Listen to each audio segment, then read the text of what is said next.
Hi, I'm Smithtown Supervisor Ed Wareheim, and you're watching Smithtown Report.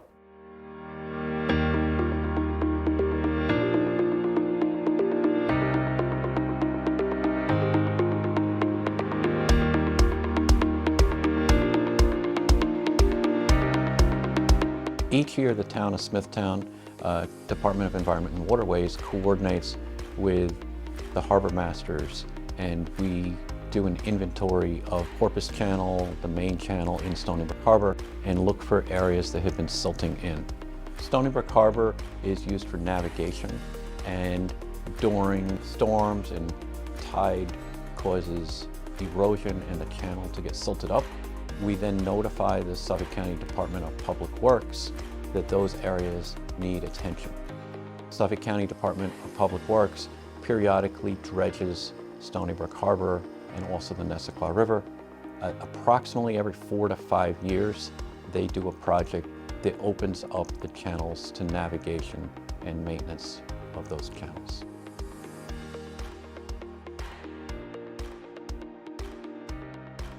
So the amount of silt and sand that is removed from the channel is based on obtaining a 6-foot depth at low tide so that boats can navigate.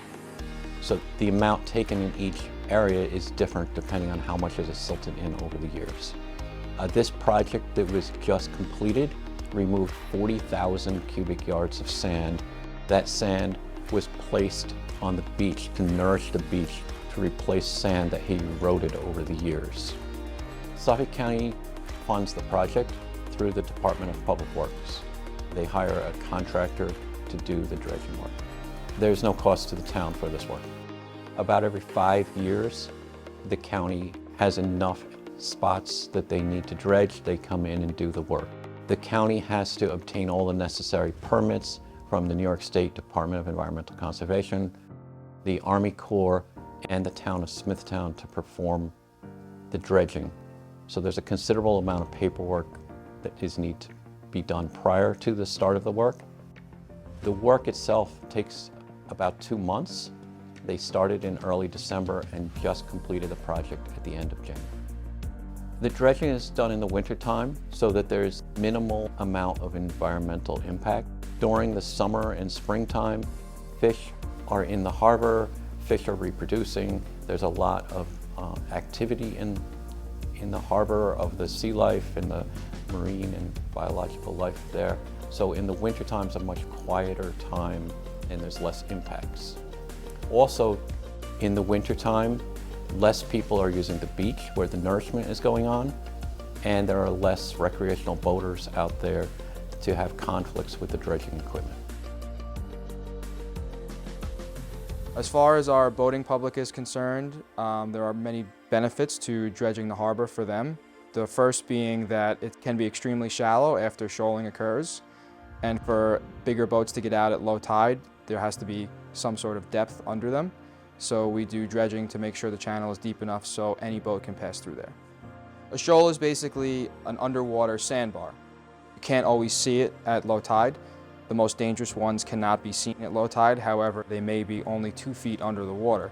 And a boat that draws 3 feet of water going at any speed is going to hit that sandbar and cause them to become aground. Dredging basically allows those shoals to be removed temporarily for at least between 4 to 5 years. Prior to this dredging project we just did in 2023, between the number 1 and number 2 buoys in Porpoise Channel was extremely shallow. At low tide, it was between 1.5 and 2.2 feet. This is basically not navigable at low tide. Any boat above, let's say, 21 feet could not get through that at low tide. So the dredging project was essential for any sort of boating to continue for the summer of 2023. So the Town of Smithtown Waterways and Navigation Division operates various types of patrol boats. They range in size from 21 feet to 33 feet. Larger boats require a little more depth to get out of the channel. It's imperative that we have a channel that's navigable at low tide so that our rescue boats can get out to someone in distress, whether they're in Kings Park or they're in Smithtown. Our largest boats typically require at least 3 feet of depth to make it safely through a channel. So when we dredge to 6 feet, it basically guarantees that we're going to be able to navigate for the next couple of years. Basically, the dredging is essential for the boating community to remain active. It's essential for our emergency response operations. We do facilitate several high-profile rescues throughout the year, some low-profile, but rescues nonetheless. We need to be able to get through that channel at any tide to effectively help the public.